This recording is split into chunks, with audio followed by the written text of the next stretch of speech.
me de American second no waso no wontie sa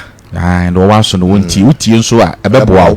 ye metena fidie wi so enka ne ye ni na entwa ntro sa do nyame de asoma ye no ene ye beka na ye kan so na utu na mo na wo ye nso a wanka Saudi dance ye beba ye de nyame asekin ye de nyame ase papa yankopon so nhyira papa sana papa kai na se utie no na utie no akomapemu a adanse ebe ye wodi a titi no meso na ye nkona ye nhyia de kakra 0244 456852 0244 456852 and I say 0549 744422 0549 744422 0549 744422 fre na oni papa endi enkomo me disu de yakona papa de akana to aso na odi amana na hu se papa me hu se wo bisi wanim yeah we ye perfume bi menka ho asem da menka ho asem da wow na ene na makoyi aba se be ka ho asem na obi akopɛ bi wow na obi ayusu menye sofo bi asebio meye pese menku menya sa like say bibia menya bia no be hye me ho am de agiska mekere na akopɛ bi wow na waye obeche ni free meche ni free unyiska menyo obi aska free papa oya me ba be kire uye sofo kura betimi afa bi dia ye adwuma wow e dia giska because ade na me kire no ken enye bibi se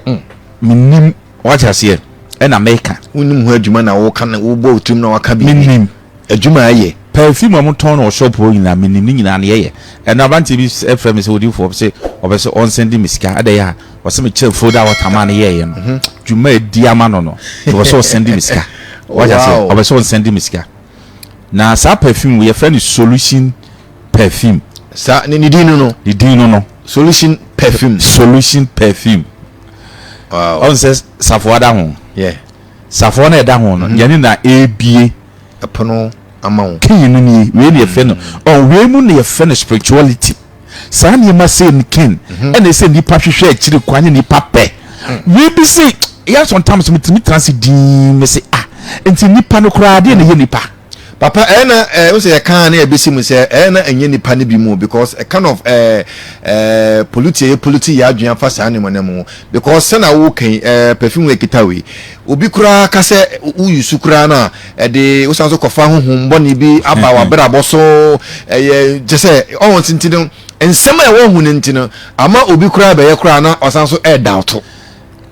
question obusa me a menwe pra wo ne se odifo ade a wa che se yenye odifo nti ye ya ensunsu aso boni bi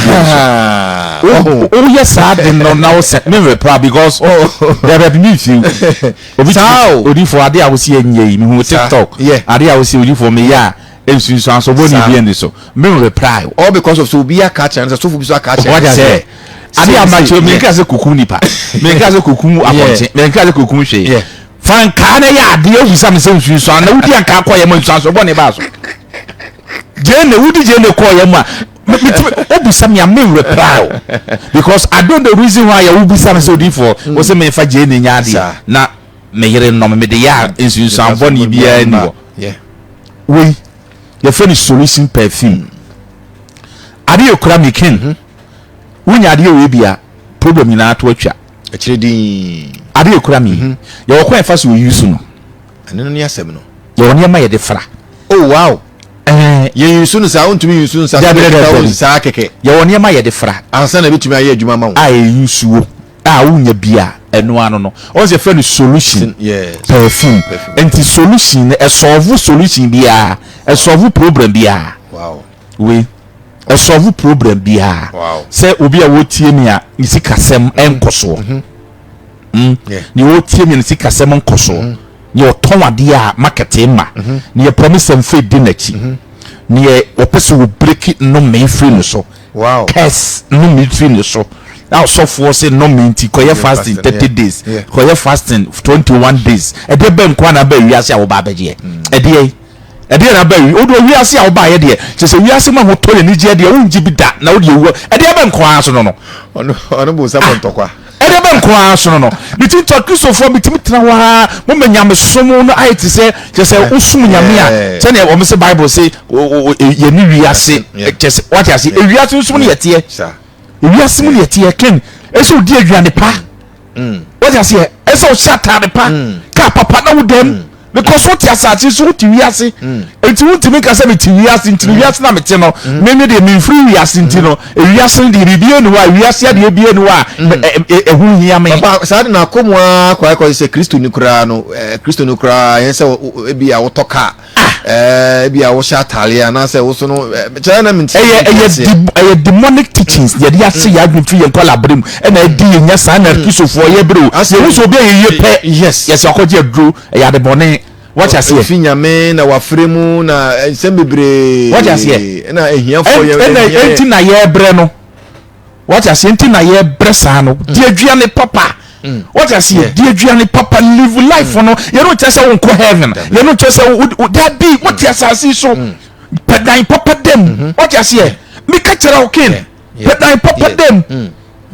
you no tell say wo ye Kristo no ba sase so you no enche say won ko heaven no so na say e boni me yam ya pa me di nya bankunu tilapia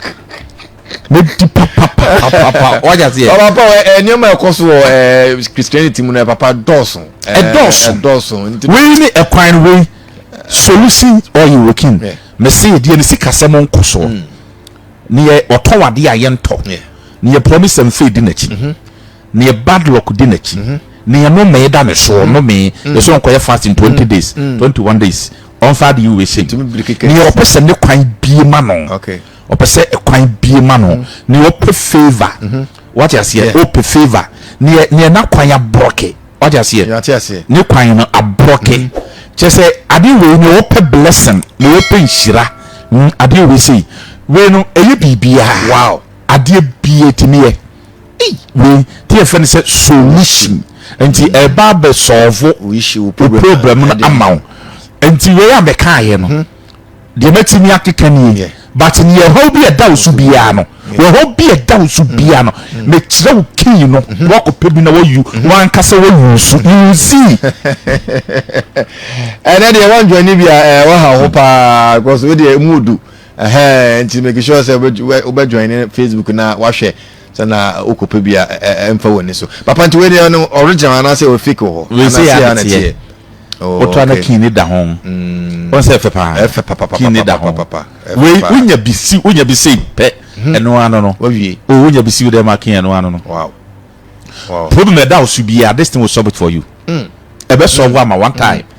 okay na ekonya obe yade mi wa be kire no no na e pese etie no e kwan na e pese e fa kwan na ko pebi na yusu metiaze me I am here metia you see metia wow metia you see wow what you say metia problem be a doubt so be a this thing will solve for you wow we ebe solve am enya fe na wo ko kikemu akoye kai akoye 90 days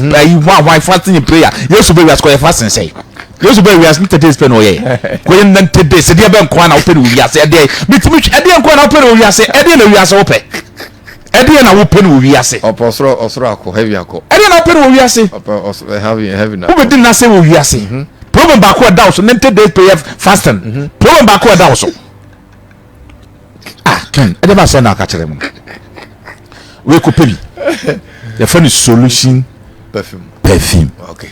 Solution perfume. Safo an da ho no. Ye na be ye adwuma ma no. Okay. Solution perfume. Ma kire divine grace, ma kire Saint Michael 77. Ma kire 77. Ma kire Onelia, yeah. Ma kire Confanoche, yeah. Ma kire Six Flowers, ma kire Aisha, ma kire Sasalobia. A careful that water. No now see your tongue. Papa what you know? No now see your tongue. What you papa? Your tongue. First I remember papa who first who ane ye twemo. Ko who say all the na ya no for ne the entire the other yen. Me say king. You know tina ama Bible can say ye ya de hye na enso so no nkoa te aponko so e na ye na ya ye nkoa what you say ye ya de hye Christopher no ye ya ma nkoa no e na betena aponko so no mu dide e na ye Christopher ya de hye ye nam fom na ye bre ni nyina ne say ade Yakopon de ma ye na ebebua ye no ye se ye mpene ye gya ma nkofo no mo fa no mu yusuo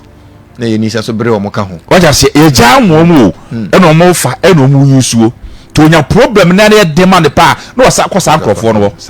what you say okwa na odi ne ho sie wa pen entuma kataniti ahoma che no wa sore na wakoso mo mo ano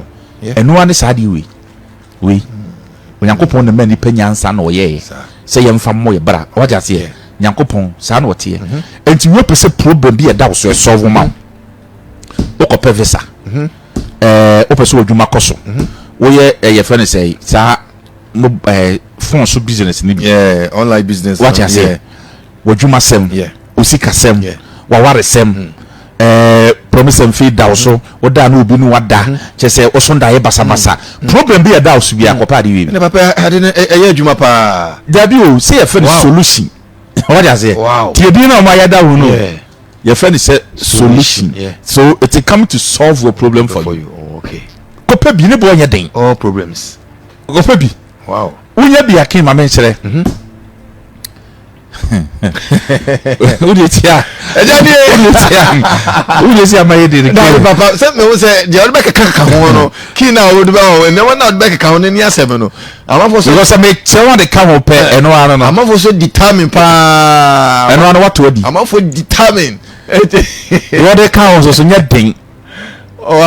simple ni partner me de bae mba be kire wo mo na omo yisu na aboa wo mo na onyame esom no Kristo som no ni party ase na omo koma heha wo mo sa unyare we pekin solution perfume ya bia yanko per sugar one cube sugar one cube yam fagum e mane moro one cube sugar one cube yam manum penchene enchene tablespoon baako fagum cash uni bible kan ya kan Psalm 23 eno anu wawie yusu eno anu wawie ai papa eno anu wawie sugar cube baako pe yam patro mo ye oye na wo hobia na perfume patro mo ye na wo hobia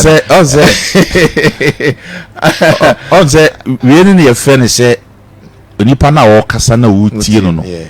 ka hu so onye nipa keke onye like say ni wo si hu no okay wonte se wo sofo no what you say how say me hu no sa de wo di we kan say ye ne be ya ma wo ye ne kire se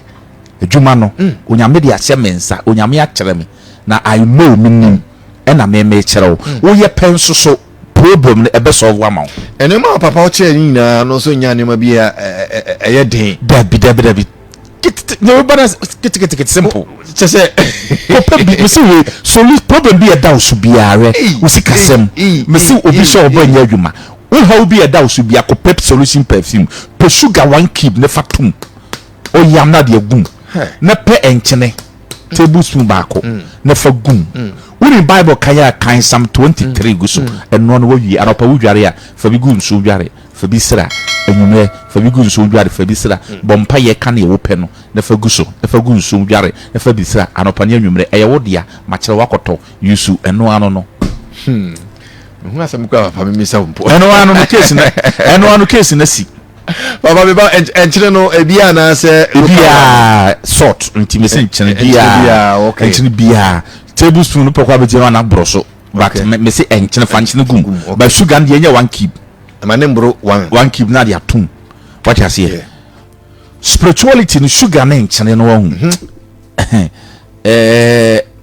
ya dia ken solve problem enchene ebie kwan sugar so bie kwan what you say enchene yi bad energy ne mabone enchene eyi ne mabone say bie kwan mesika just sugar so ma de sugar enchene so what you say to see enchene yira ne there ye mfa nya hwibie mu ni asase so nchene what you say eti sugar ne say be ka ho na case ni na solve ejuma si wow na be solve case ni na ma wo e be solve ama wo enti odi egum sugar one keep wa yama gum enchene odi egum unu bible kan Psalm 23 anopa udware ya fa bi gu nso mbompae se urade ka how na da so fa dware uwa na de bi asra odi pie ko ton wa de pie ko market odi pie ko ba bi awoko odi pie na ko ekura we ya odi ya esu dem odi yusuma me odi esu dem yusuma me o sha dem na wo ya wa de everybody king powerful eti nyame nse ni pa bi wade mi kwa mo hia na wade nse ni mu kire o if we di for Moses I saw the great power ministry ma kire wade osofo ntimi kire we osofo ko ni mu kura won cho be no wa ton ma o se dem o wo de be se dem be no wa ya se no wa ton ma o se je ba mi de me kire ba ko fa ba na masa kire obi kura be ka kire se ye ka hono kura bra be hu me on kire wa ya se obi timi aka ba ko se de aka ne de wa ya se o ba na che se wa ya se ya ye ho adwuma me kire wo firi ma news ka ma nyu hwiu se ne nim sa ade betimi asolve problem mama wo no nka matodi o ha jase nka madwuma na nka aso ba me kire wo ebadi dim se ye na Yesu dim Yesu nyame na wo som no no na emua na mie kwa ma na hu nyame tumi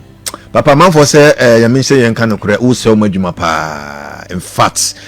wo ha mo pa because I say nyoma na I say na omudidi hu kakra no I say se ade kwa de wo ye kra wo fe bi kra nsie dito na we bie so sa se wo ha mo pa ken area se no se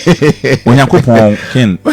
obeshira wow se me chade e mani paye but se ni pa so ba me nchen papa nti nyame obeshira ho nyame se obedidi obomo didi enye se ade no na be se nipa no be ba wa ya se e na be bibi nyema me kire nkrofo bebre tifi omo ye hoto omo waja se enipa nso eba me nchen eba sorry nipa nso ba nti nyese me kire na kire se me kire ade wie no nti obi ye na se okoye na hoto na omma me nchen sa ase da na ase edom ni nya da ba chaba obi sa me ko ase da bi enye sa o se mo didi wo ho na ase wo so no da bi o se nyese ni wo didi wo ho ken ade ne se enipa bre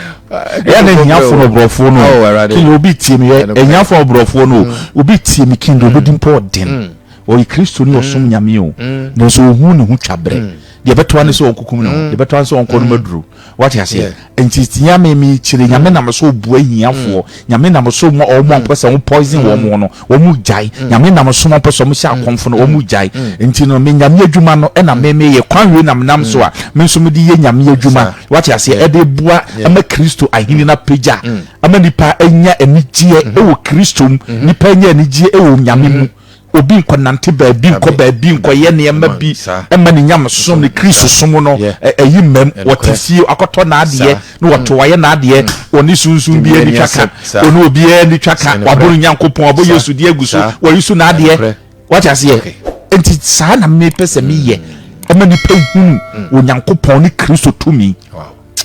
eti kinya mi so obi wa pambo bia ori for Moses now to make kan aso the great power ministry ko pe bi na Yesu obedi dance here from 0244 456852 0244 45 68 and 52 0244 45 6852